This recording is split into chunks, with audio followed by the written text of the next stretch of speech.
Welcome back into the Sports Source. This segment brought to you by Phil Cobble, Fine Homes and Land.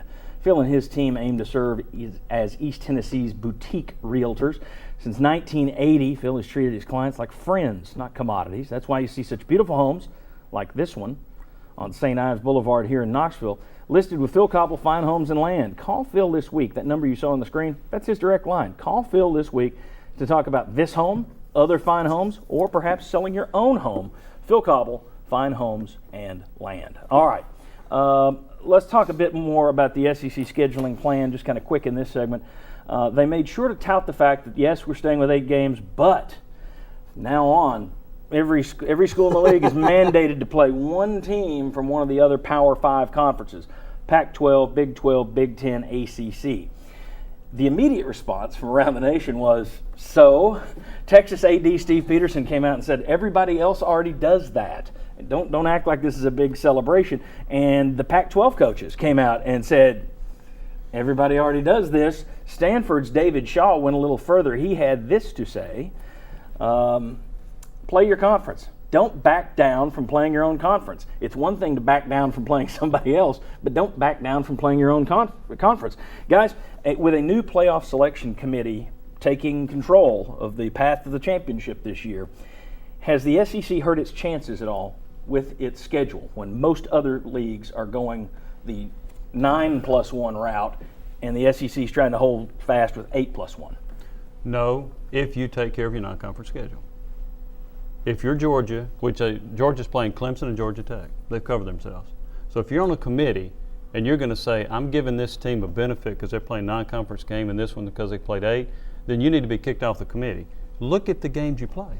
And just because you're playing other teams from a major conference doesn't mean you're playing a good team. Are you going to play Purdue or Ohio State? Right. Are you going to play Florida State or Wake Forest? So you can cover yourself if you play a good non-conference schedule. Okay, let me go ahead. I was just going to say I agree with Jimmy. I think on a scale of 1 to 10, if 10 is the perfect world, nobody's going to ding you for something, the SEC may back themselves up to about a 9. I don't think they hurt themselves that badly. Okay, we got 2. This won't hurt. No, I don't think it'll hurt at all because I think the committee is going to tend to look at undefeated teams rising to the top.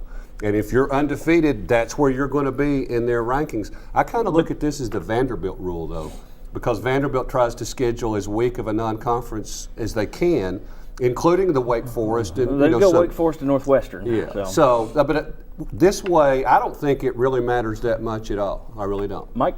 I don't think it hurts them. I don't think Mike Schlav would have gone this route if he thought it hurt them. Okay, I think it will hurt them. I think there's there's a chance it'll hurt You need your wrong thing, though. That's right. Hang it up, man. I think there's a chance it'll hurt them, and I think that's one reason Mike Schlav, 3 of the first 5 sentences in his press release were about, they weren't about the 8 games. It was about, and we're going to start playing somebody from the other conferences.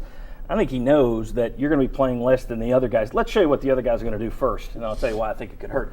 All right, the ACC is currently 8 conference games with a +1 from another league. They also have Notre Dame kind of partially in the ACC now. But John Swofford, the commissioner there, says they have momentum to move to a 9+1. We'll see this spring at their meetings if they vote to go in that way. Big 12 already plays a 9+1. They have no title game, though. Then you got the Big 10. They're going 9+1 with a title game. Pac-12, they're already 9+1 with a title game. SEC will be 8+1 with a title game. Here's where I think it could hurt you. You had no movement, no traction for a playoff at all. For years, we were told this cannot happen. The SEC gets 2 teams in the BCS championship game. Within 6 months, you have a new playoff that's already been stamped with approval. I think that shows you that there are a lot of people who want to spread the trophies around a little bit. And now your playoff selection committee is made up of people from all these different leagues. It's not going to be the media. It's not going to be the SEC people. It's going to be folks from the Pac-12 who probably think like their coaches. It's going to be people with ties to the ACC. So I think if you're sitting there and it's between 3 one-loss teams to get that second bid to get that last slot, let's see, the SEC's champion gets in, but there's a one-loss team.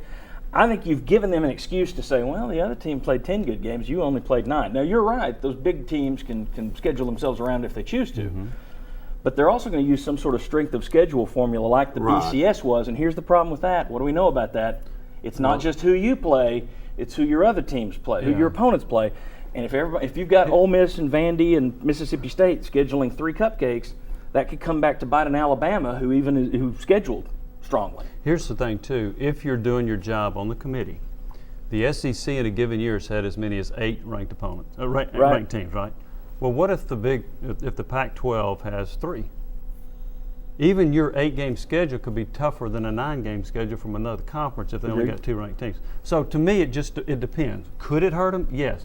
But I just think that if you play a representative schedule, it is not going to hurt you. And not in my having a conference championship game, I think, obviously hurts worse. And I think the SEC's bigger fear is if you do add that extra game, beating each other up, is that you have somebody that rises up and pulls off an upset at home. That's more of a detriment than it is keeping it the way it is right now. One last comment I thought was interesting.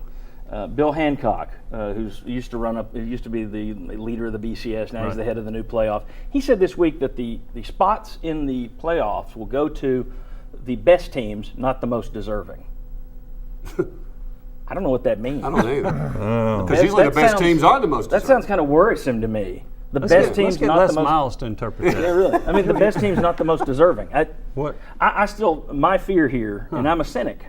I know you haven't guessed that in 12 years of the show, but my thought is you wouldn't have this playoff if the SEC weren't dominating. So I'm going to guess if you're giving the panel any reason to exclude an extra SEC team, I think they'll take it. Now, if you're correct, they will all do their jobs and that be completely impartial and do it the right way, and I think that sounds good. I don't trust them to do that. All right, when we come back, Tennessee in the NFL draft. The NFL.com only lists 6 guys as potential draftees. Is that correct? And we'll talk about the offensive line. Come on back on the Sports Source.